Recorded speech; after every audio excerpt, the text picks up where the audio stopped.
আসসালামু আলাইকুম। সবাই কেমন আছেন? সন্ধ্যায় চায়ের সাথে যদি এমন একটি নাস্তা থাকে তাহলে তো আর কিছুই লাগে না। চলুন দেখে নেই পুরো প্রস্তুত প্রণালী। একটা প্যানে আমি দিয়েছি 1 কাপের চেয়ে কিছুটা বেশি পানি, আর দিয়ে দিচ্ছি একটা আলু। ছোট সাইজের একটা আলু আমি এভাবে টুকরো টুকরো করে কেটে নিয়েছি।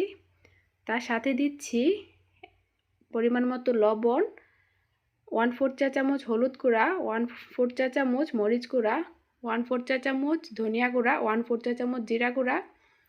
তার সাথে দিচ্ছি আধা চামচ আদা ও রসুন বাটা। এখন ভালো করে নেড়ে আমি ঢাকনা দিয়ে ঢেকে অপেক্ষা করব পুরোপুরি সিদ্ধ হয়ে আসা পর্যন্ত।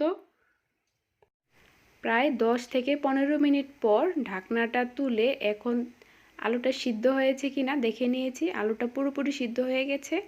এখন তাতে দিয়ে দিচ্ছি আধা কাপ সুজি। এখন চুলার আঁচ লো করে ভালো করে হ্যান্ড উইক্স দিয়ে আমি মিশিয়ে নিব। আর আলুটা যেন একদম ভেঙে যায় সেটা খেয়াল রাখতে হবে। হ্যান্ড উইক্স দিয়ে চেপে চেপে আলুটা একদম ভেঙে নিব, যেন একদমই আস্ত না থাকে সেটা খেয়াল রাখতে হবে। তো এই তো আমার মেশানো হয়ে গেছে। এখন আমি ঠান্ডা হওয়ার পর একটা প্লেটে আমি তুলে নিচ্ছি। তারপর তার সাথে আমি অ্যাড করে দিচ্ছি কিছু পেঁয়াজ কুচি, কিছু কাঁচামরিচ কুচি আর কিছু ধনিয়া পাতা কুচি। এখন সবগুলো উপকরণ ভালো করে মিশিয়ে নিব।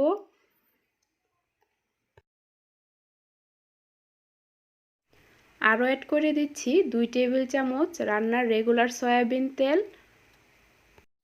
ভালো করে ময়ান করে নিয়েছি 4 থেকে 5 মিনিট।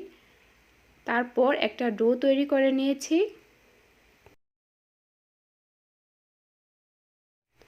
এখন হাতে কিছুটা তেল মেখে আমি পছন্দ মতো ডিজাইন করে নিব। কেউ চাইলে গোল করেও তৈরি করতে পারে, আবার কেউ চাইলে লম্বা লম্বা ডিজাইনেরও তৈরি করতে পারে। আমি এই যে এরকম করে সবগুলো তৈরি করে নিব।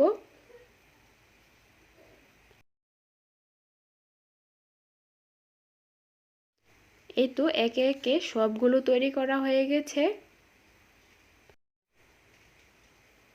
চুলায় একটা প্যান বসিয়ে দিয়েছি, তাতে দিয়ে দিয়েছি আমি পর্যাপ্ত পরিমাণ তেল।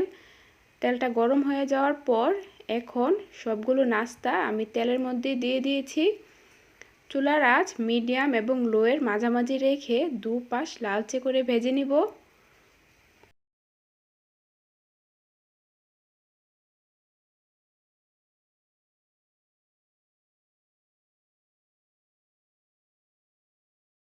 দুটো পাশে যখন লালচে হয়ে যাবে এখন তেল ঝরিয়ে আমি সবগুলো উঠিয়ে নিচ্ছি।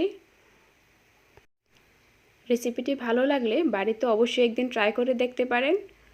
আর ভিডিওটি কেমন লাগলো কমেন্টে আপনার মূল্যবান মতামত জানাতে পারেন। ভিডিওটি ভালো লাগলে শেয়ার করে দেওয়ার অনুরোধ রইল।